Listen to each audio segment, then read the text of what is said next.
আসসালামু আলাইকুম। সবাই ভাবে বিদেশ আসলেই টাকা, বৃষ্টি নাই ই নাই, কত কষ্ট কাজে যাওয়া আসা।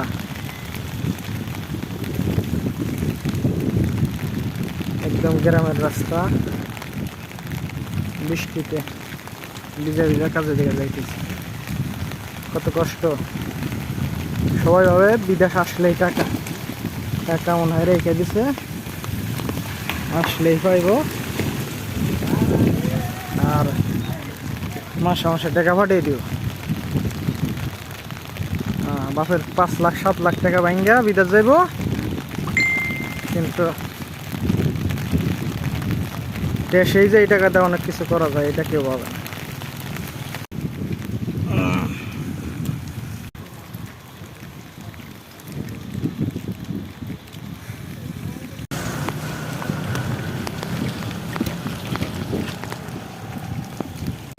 অবশেষে আসলাম রুমের কাছাকাছি।